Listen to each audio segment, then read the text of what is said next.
दक्षिण सोलापूर विधानसभा मतदारसंघाचे आमदार सुभाष देशमुख यांनी आपल्या पत्नी आणि मुलगा मनीष देशमुख यांच्यासोबत येऊन little flower English medium school या मतदान केंद्रावर सकाळी 7:30 वाजता मतदानाचा हक्क बजावला। आदर्श मतदान केंद्रावर सकाळी 7 वाजल्यापासूनच या मतदान केंद्रावर मतदारांच्या रांगा लागल्या होत्या। सुभाष देशमुख व त्यांचे कुटुंब आणि रांगेत नागरिकांशी गप्पा मारून मतदानाचा हक्क बजावला। यावेळी माध्यमाशी बोलताना देशमुख म्हणाले, मी सकाळी लवकर येऊन मतदानाचा हक्क बजावला आहे। सोलापूरच्या नागरिकांनी आपला हक्क बजावावा असे आवाहन करताना काँग्रेसच्या उमेदवारावर टीका केली। सगळेच उपरे असतात, परंतु लोकसभा निवडणुकीत कोणाला काही देणं घेणं नाही। प्रत्येक जण विकासाला बघून मतदान करतात।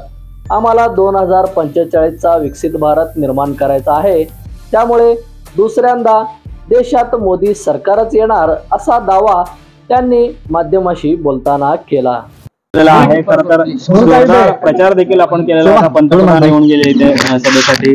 काय कसं चित्र आहे लोकसभा मतदारसंघात? नमस्कार, मी प्रथम स्वतःहून मतदान केलेलं आहे आणि संपूर्ण मतदाराला या निमित्तानं आवाहन करतोय की लवकरात लवकर आपण घराच्या बाहेर पडून या राष्ट्रीय कामामध्ये आपल्याला जो हक्क दिलेला आहे मतदानाचा, तो मतदानाचा हक्क बजावून आपल्या पुढील कामास सुरुवात करावी आणि म्हणून सर्वांनाच आवाहन करतो की आपण सर्वांनी मतदान करावे। मग खरं तर आपण पाहिलं की स्थानिक विरुद्ध उपरा अशा पद्धतीचा प्रचार करण्याचा प्रयत्न जो आहे तो विरोधकांकडून झालेला होता। याला जनता कशा पद्धतीने उत्तर देईल, काय वाटतं? मला असं वाटतं की नागरिकाला लोकसभा मतदारसंघाचा लोकसभा सदस्य हा उपरा स्थानिक सर्वच उपरे आहेत तसे तर, परंतु स्थानिक नागरिकाला ह्या सर्व गोष्टी कळत असतात। विरोधकांना कुठले मुद्दे नव्हते आणि म्हणून नाविलाजानं कुठला तरी करून काढायचा, त्यांचा प्रचार प्रसिद्धी सुद्धा म्हणजे कुठलं नियोजन नव्हतं, पण केवळ टीका टिप्पणी ह्याच्यापेक्षा काही नव्हतं।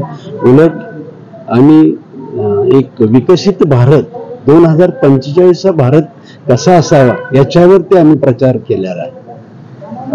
सातत्याने एक प्रचार होत होता।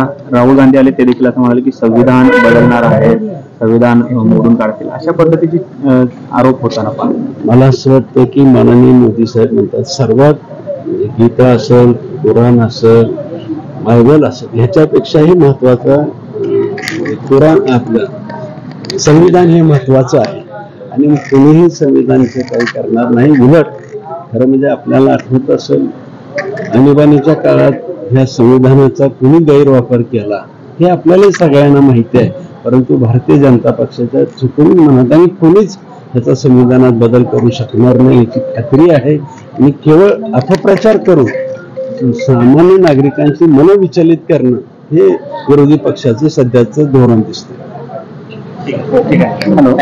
बंधुप्रेम न्यूज चॅनलला लाईक, सबस्क्राईब व बेल आयकॉन दाबायला विसरू नका। धन्यवाद।